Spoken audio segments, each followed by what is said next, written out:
should be able to write a coherent English sentence. See, spot, run. See, that's coherent and it's English and it's a sentence. If you want to get a little more complex, you put a comma in there, or if you really want to get fancy, maybe parens or dashes. And if you know what a subordinate clause is, you can play with those things too. But the thing that you can't teach is fabricating a story. You can learn it, and people can help you learn it, and people can mentor you a little bit. And, I find that fabricating story actually is especially with this generation, it's easier to learn talking movies, and especially really funky ones like Pulp Fiction. Where because the narrative is backwards, it's almost a clinic in how you visualize a story, and or another brilliant film, The Usual Suspects, where until the very end you go. I love movies where the second you see them you go, oh shit, I got to see it again now, because now I know what's going on and it's going to be a completely different movie. Oh shoot, what was that? Traffic. Another movie. Okay, now I got to see it again. Mission Impossible. The Sixth Sense. Another. Okay, now I got to see it again. Because you start looking for the clues. Where is the intentional ambiguity? Where you nuance it so the reader assumes what you want the reader assumes.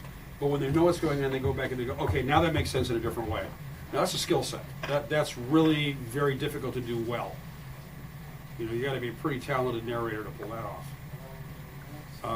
Anyway, so I'm sure that what you want to hear about is a little bit about this one, and then you're all drooling to know what I'm going to do with the grand finale. I finally came up with the ending as Pug wakes up and goes, wow, what a dream. and people in the kitchen yelling, hey kid, go pick up the groceries. Actually, that was in the director's cut alternate ending. No, okay. When I started Magician, I think as I've said numerous times over the last 28 years, 29 years, I had no idea I was going to sell that, let alone, 29 sequels. I'm starting to get embarrassed by that number. It's the world's longest trilogy, 30 books. It was an idea I had for a story. And a lot of the things that I put in Magician were kind of nuanced details that in and of themselves were just coloring. It was like, oh, it's, gives the illusion of a world that has some depth and some history and some pre-existing stuff and some conditions that had to be met for characters to move forward. But later turned out to be very nice narrative hooks and story elements that could be expanded upon and developed. So that as I went through, it's like when I did Magician, for instance, in the first half of the book, when Duke Boric is carrying word to the Prince of Crondor that this alien ship had shown up, and now all hell was breaking loose. And I had the first attack by the Dark Brotherhood. I had no idea who those guys really were. All I knew was they were running around in cloaks, being mysterious and looking like bad elves. And I really had no clue. So between the time I got there and then up to Betrayal at Crondor, and then in the current work, which is the only 3 times I've really touched an Honored Enemy, and the book I did with Bill Fortune. That's the only time I really got onto, the whole culture. And I remember at one point when I was really flogging the hell out of Betrayal at Crondor because, oh God, I'm having a senior moment here. Neil, the guy who wrote the script for the game, McAuliffe. No, it's not McAuliffe.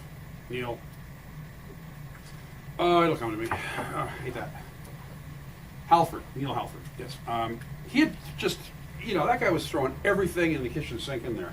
Just going nuts, because he really had a huge creative impulse. But he really was not familiar with my work. He sort of glossed it over, and so he got a lot of things wrong. And because of that, some really weird design choices have been made in the game, and then we had to go thrash them out. But he also gave me some stuff back, because he put this whole culture up north of the teeth of the world. And I had no idea when I wrote Magician what those guys were like. For all I knew, they had this gigantic city up there, or they had, they were like American Plains Indian living in wiki huts or whatever. And then by the time I got through Darkness and Sethanon, I had the first brush up against them. But again, it was just a bunch of like extras of the Cecil B. DeMille's movie running around in makeup and costumes, and the only characters we got to see were the Pantafian disguised as Ward Hill chieftain and all that. I still had nothing but the culture. So I took what Neil wrote and I started flogging the novelization. And I remember distinctly sitting there one day going, okay, and then I stopped and I looked at my work, I said, okay, they're Klingons now, so I gotta back off, you know.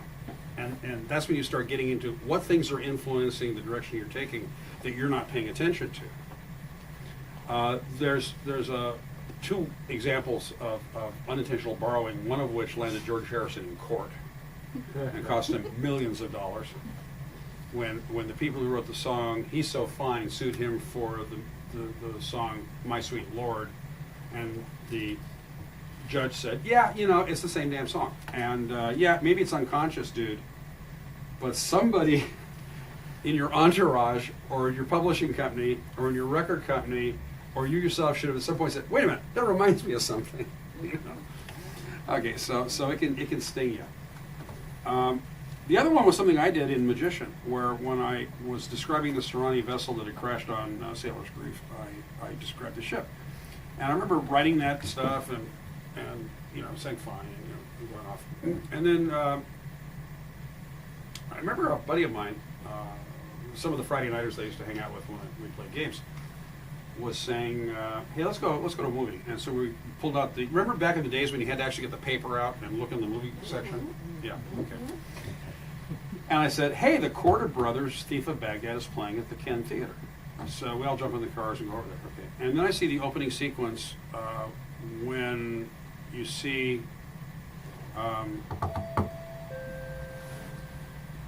that's a very silent bell. Conrad Beat's character, and I'm thinking of the evil bad guy. They show his ship, and I went, oh, shit. That's the ship I described in Magician. Because I'd seen the movie in the theater as a kid. You know, I was like 7 or 8. And I think I'd seen it twice on television, but in black and white. But obviously the whole color scheme stayed with me from the kid, because that's the way I described it. The eye over the prow, and it's light blue with gold trim, and you know. I went, okay. Ooh. So stuff will stick with you. And you got to be aware of it. So seriously, I was sitting there going, okay, my Mordhol are now Klingons. And unless I start having them carry batleths, I better back off this and go in a different direction. And what I came up with, I thought, was you know, a race of admirable, but you don't want them living next door critters. People who have their own sense of honor. And in that regard, like the Klingons in the Star Trek universe, they're pretty tough bastards, but they have their own system that works. And I liked when I did the work with Bill on Honored Enemy, that we could talk about how they perceive the elves, this evil queen who is seducing our people away from their independence, you know, with their siren song. And then with the Pterodel returning in the last trilogy, suddenly I've got this whole setup working, going, okay, you know what? These were a slave people for generations who suddenly got turned loose. And they all went off in different directions and made different choices. And probably I couldn't really have told you who all the elven races were, and this is after 28 years of writing about them, until I got to the scene where Gillimantis is talking to Thomas, and he says, of course we venerate the queen, but dude, these people were gardeners. They're tree tenders. They're the ones who took care of all the grubs and shit, while the rest of us, the Eldar, you know, the Eldhel, you know, and the Tardhel, like, we were out doing the heavy lifting. You know, we were building cities for the Valharu. We were doing the engineering. We were doing the, you know, and yeah, so it was all the, you know, technological elves, as it were, who split and went off gallivanting across the galaxy until they ran into the Demon Lords. You know, and so it wasn't until recently that all came together for me. So, you know, this has been a culmination of 30 years of work where the world now feels to me that okay, I got a really good handle on it now, and I'm going to blow it up. Not literally. I mean, I'm not going to, you know, do to Mikimi what I did to Kellowan, but I am going to mess it up a little bit in the next one. You know, I'm going to be looking at trying to make the bridge between what we played in the game and the world that came before. Because I'm writing about the history of the game. I'm writing about stuff that took place when we all sat around drinking way too much cheap beer and throwing dice around the table and yelling at each other about.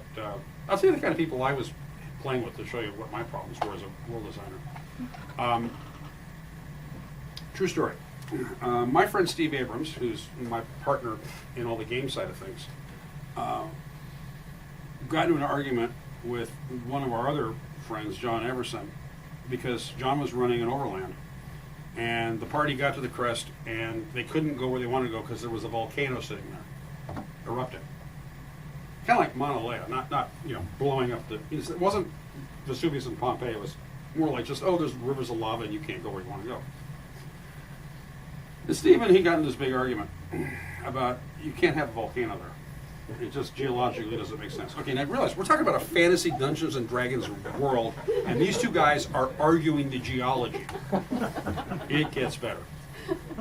The next Friday, David Buonasso, another friend of mine, comes walking in for the Friday night thing with this big piece of paper rolled up under his arm. He says, I got something to show you. And he lays it out. And in his spare time, this is back when, university computer time was not cheap. This is back when you had to have an account, and you could blow $50 playing, little weird games that were just ASCII characters on the screen. And you could just go through that in 10 minutes. He said, "Okay, I took all the existing maps, and I traced them using one really primitive early, Wavecom tablet.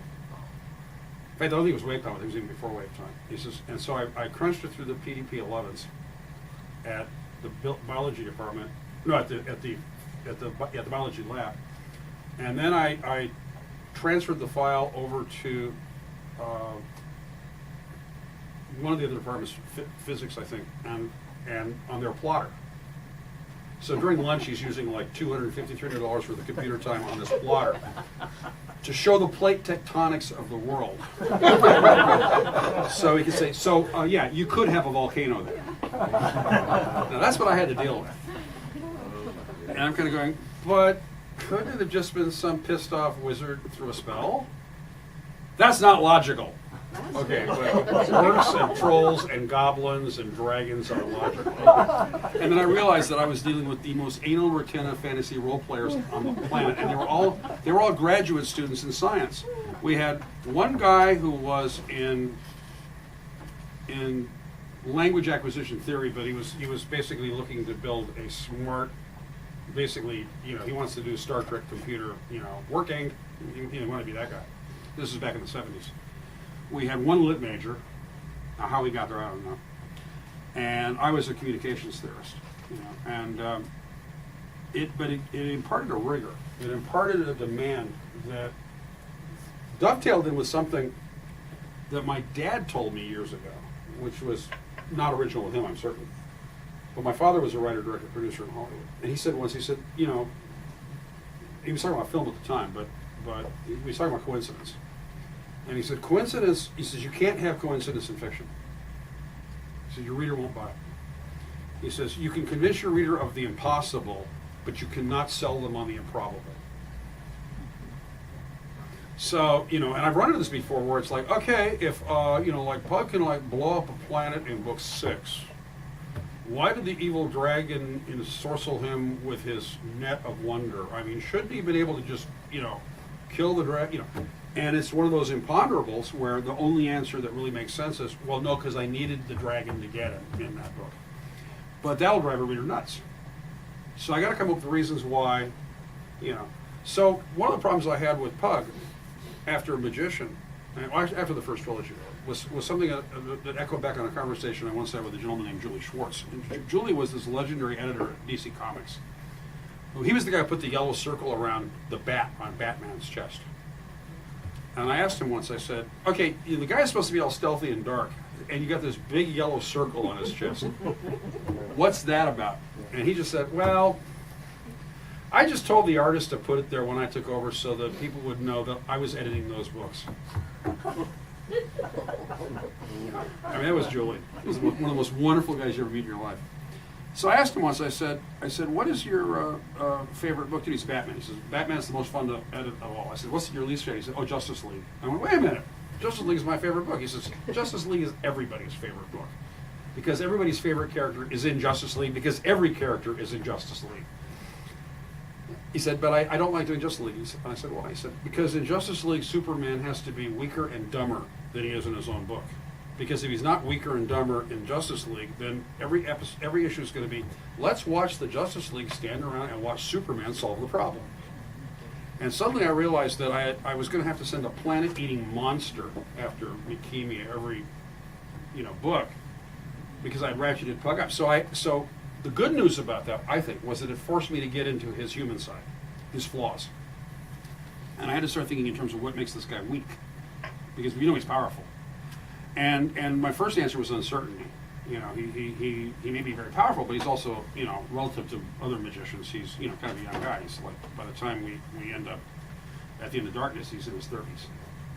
And that's still pretty young, from a wizard point of view.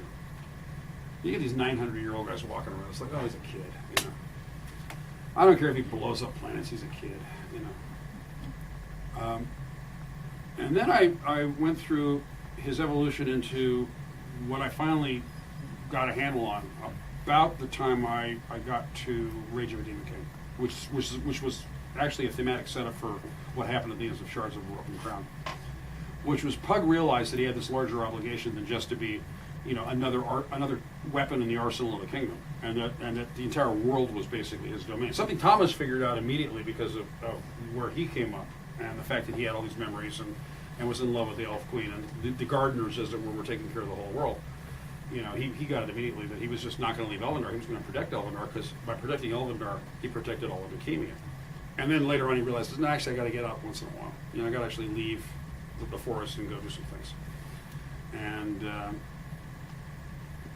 Pug gets into it a little bit in this book with his son, because finally Magnus challenges him on Pug's trope is do the right thing. And his big battle always is thinking that the choice he makes is the best possible choice, sometimes among many bad ones.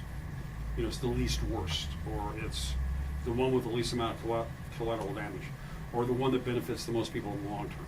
And some of them are very tough choices. When he destroyed Kelowon, we touch upon that in the book I'm writing right now, where he just, he keeps it all bottled up, but he has these devastating moments where he's just thinking about, it was the only way to stop what was going on that he could come up with.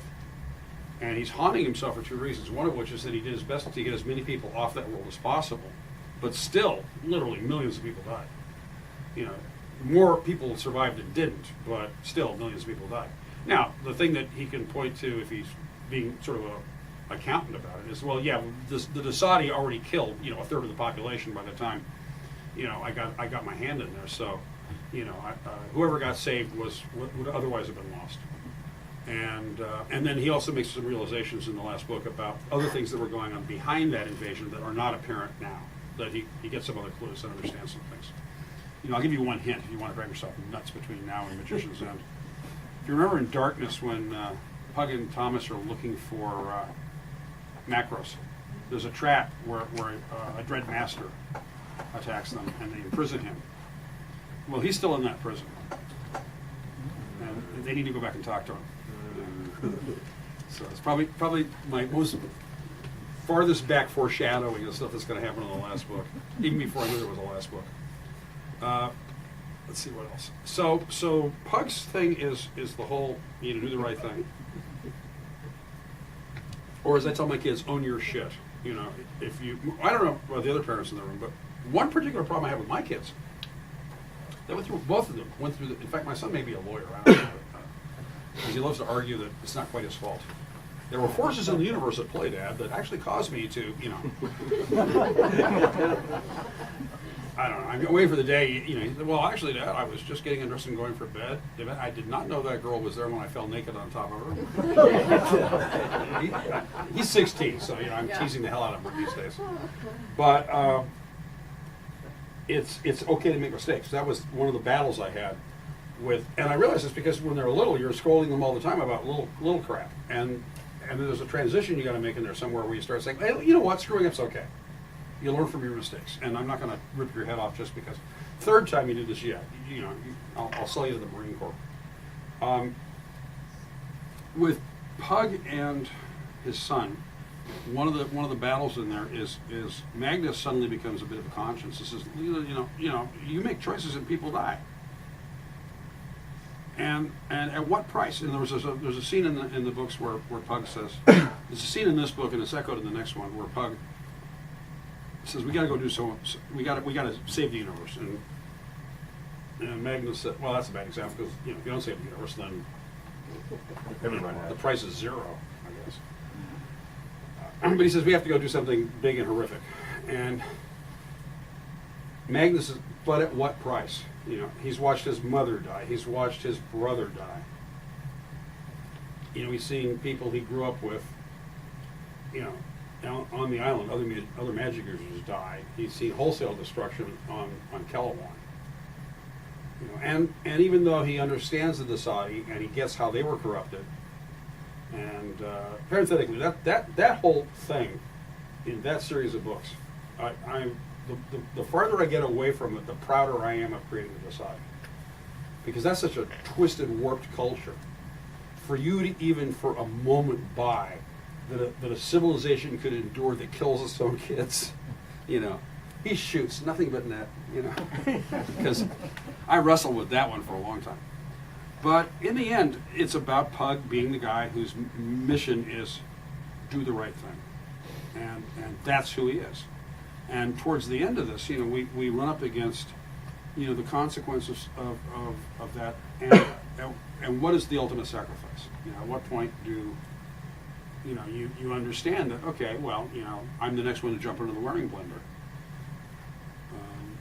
It's the thing that you get into about the social contract and other kinds of aspects of, I guess we call noblesse oblige, the obligation of nobility.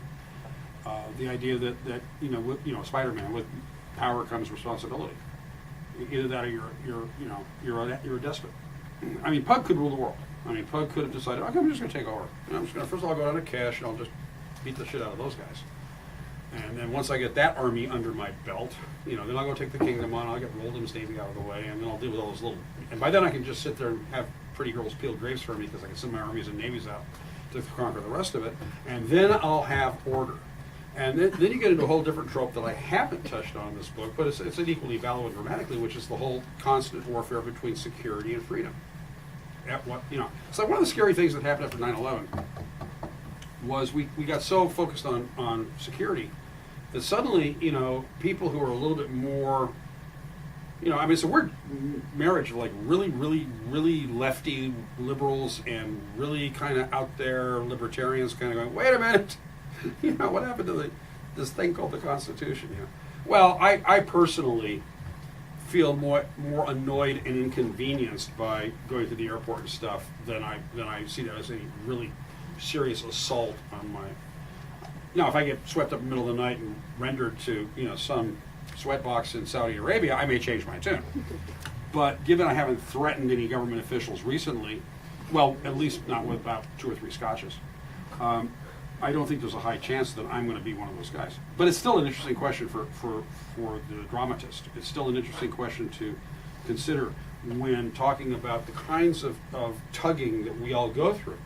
It's like you see something that's going wrong. Do you do something about it? Do you intervene, or do you walk away? Well, in the day of cell phones, you got a third option. You dial 911 and say, "Hey, get your ass out here," because something's going on. But we see this all the time. My son and I went through a little discussion on this when he was a little guy. There were a couple of kids who were bullies in his school. Now, my son, by the time he was 8, was a 2nd degree black belt in Tang Soo Do. Okay, he was a Chodan at 6. He can handle himself, and he's a big kid. He's 16. He's an inch taller than I am. And I said to him, "Well, the bullies ever?" He said, "No, leave me alone." And I realized it wasn't because he's being a tough guy. It's just he carries himself like somebody who can take care of himself. And bullies pick out the weak and defenseless. But I posed to him. I said, "What do you do when you see a bully?" And he said, "I just walk away." And I didn't tell him that was wrong, that he should jump in there and be Chuck Norris on these guys, but rather just, okay, understand who your son is. And I realized he's a pretty sensitive guy in a lot of ways who just didn't want to watch this crap go on. And I said, "Yeah, but did you tell anybody?" And he said, no, there was somebody else going to tell the teacher. So I said, okay. So the matter was being addressed by someone else. And I wasn't trying to turn this into a teachable moment either. It wasn't anything about, educating my kid. It was more like getting to understand my kid. But again, it's those kinds of fundamental human responses to various events and things that go on in front of us, that we write about. Aliens in Star Trek are just funny-looking human beings with lots of makeup. They're all, we've had a couple of attempts in a couple of science fiction books and films to really represent aliens that are just so alien that we really don't know who they are or what they're doing.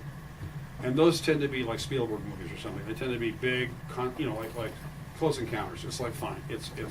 We'll never know what was really going on inside that spaceship. We're not too sure why they're here. For all we know, all those people who got asked to join our dinner. We go back to the Ted Sturgeon story, To Serve Man. We don't know. But that's a good kind of question. Certain works of fiction can leave you with a good question. It's the ones that leave you with lousy questions you get pissed at. But that's what we're doing, all the time. We're telling stories about people and how they deal. So what I confronted with myself is how to take what is essentially a really grim ending to a 30-book series and find a triumphant note. Find something that will keep you from, storming my house with pitchforks and torches, saying, "Bring him out! We want him now! Where's the rope?" Which is why I introduced Hal and Martin and Brendan and Brianna, and why I brought Jim Dasher to where he is now, and why, I had Tad and Zane and Johnny, during the earlier books, and before that, Eric and Rue. I always wanted to keep this two-layer narrative going, where you had, Pug and Thomas and their cohorts, and Nate Core sort of bounced up and down. He was with the guys in the trenches, and he was also at high command with the guys back at HQ, But I wanted that story about the guy in the trenches. When I wrote The Serpent War, I intentionally knew I could not duplicate Pug and Thomas. There's a charm about those two guys, because of the way I introduced them as just sort of gruffy little boys, who kind of had power thrust upon them in different ways, and how they evolved. But they were really sweet kids at the beginning. So I went in the other direction and said, I'm going to get a couple of juvenile delinquents in the next book. So I gave them with Eric and Rue. The big, good-hearted kid who just can't hold his temper. And the local, the one kid that your mother never wanted you to have over. And every bunch of bandits when we were little had a kid like that. Yeah, Carl, I got a question? Oh, no, you were the kid. Anyway, so I remember focusing on redemption at that point because and you can see the influences in certain ways. The Desperate Men were obviously kind of a knockoff of the Dirty Dozen concept, but I wanted to stage it differently. I wanted to have them deal with that execution, thinking that they were next. I also wanted the reader to go, okay, how do they get out of this one? And I had a guy tell me, until they fell through the traps and the ropes were too long, I had no idea how, what you were doing with this book, because I thought, he's about to kill off the two guys that started the book, or maybe he's going to bring them back as Walking Dead, and if I'd known how popular zombies were in a game, I could have had a whole new franchise.